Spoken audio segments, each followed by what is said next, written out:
Hello my dear friends, welcome to Series English. My name is Antonia Remarker and today we're going to talk about sequence of tenses. This grammar is rather advanced and all these constructions, all these rules are strictly obeyed when we deal with formal situations. But when you have a casual conversation, sometimes it's possible to disobey these rules. Today we'll focus on the past. So the sentences we're going to talk about will include two or more parts. They will describe two or more actions. And we'll see how they work together and how they influence each other. Okay, first we'll talk about simultaneous actions in the past. So when two actions happen at more or less the same time. What tenses do we use? In the main clause we use past simple, and in the relative clause we use past simple or past continuous. Let's take a look at an example. She said she was busy. When she said it, she was busy. At the same time, she said something and she was busy. Simultaneous actions. And that's why we use past simple and past simple. Or she said she was having lunch. So in the process of speaking, she was having lunch at the same time when she said it quite quickly, but having lunch presupposes spending some time. It's a continuous action. That's why we use past continuous here. The first example. Marshall managed to score an internship in their legal department because he knew someone who worked there. Simultaneous actions. He knew and somebody worked at the same time in the past. That's why we use past simple, past simple. This example is from the first season, 17th episode of How I Met Your Mother. The second example. I know you love him, and if you knew what he was going through right now, you wouldn't be here for one more second. It was said by Barney to Lily. He was talking about Marshall. Marshall was going through a rough patch, if I may put it like this. It was really hard for him because Lily had left him and he was miserable. So that's why if Lily knew at that moment what Marshall was going through, she would come running. So simultaneous actions, she knew, and at the same time Marshall was going through some stuff, some serious stuff. He was hurting. Here past continuous because we think about a continuous action. Something was going on at a certain period of time in the past. The second situation, here we deal with two actions once again, and the action in the relative clause happened before the one in the main clause. An example, I told my boss that I had finished the project already. As you can see here, in the main clause we use past simple, but in the relative clause we use past perfect. So past perfect indicates that the action in this part of the sentence happened before the action at the very beginning, described at the beginning of the sentence. An example from the 13th episode of the first season, How I Met Your Mother. This wasn't how I'd thought the night would turn out. To tell you the truth, here we have two situations. Number 2, which we have just discussed, and number 3. But let's not get ahead of ourselves. Let's focus on the first part of the sentence. This wasn't how I'd thought. It means that I had thought about this night long before, way before it happened actually.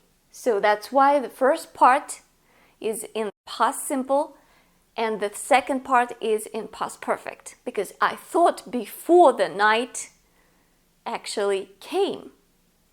And situation number 3.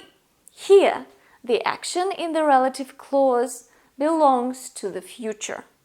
So, basically, the action in the relative clause happens after the action in the main clause. A couple of examples. I thought I would be able to help you, but I can't. I thought in the past that I would be able to help you later.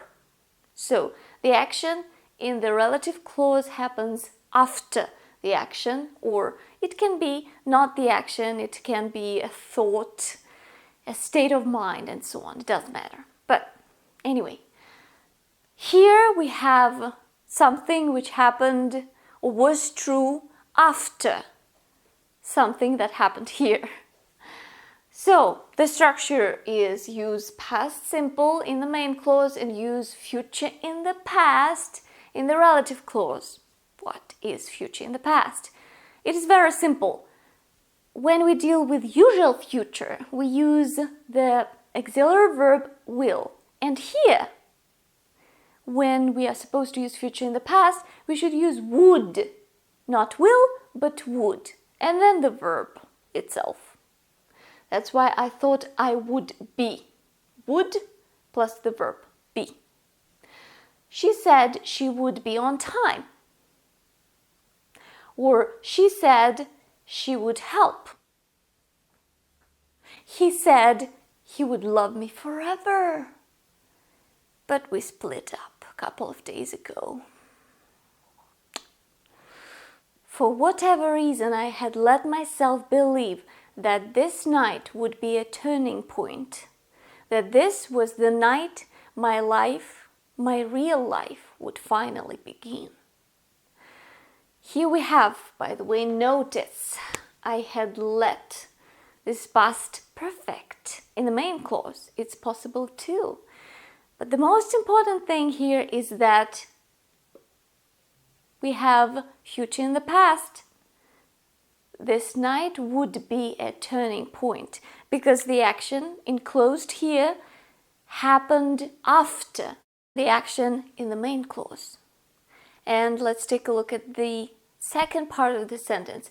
This was the night my real life would begin. So, once again, future in the past. Would and the verb. Because my life would begin later, after this night happens. The general rule of sequence of tenses when we deal with the past is that after using one of the past tenses, in the second part of the sentence, you are also supposed to use one of the past tenses.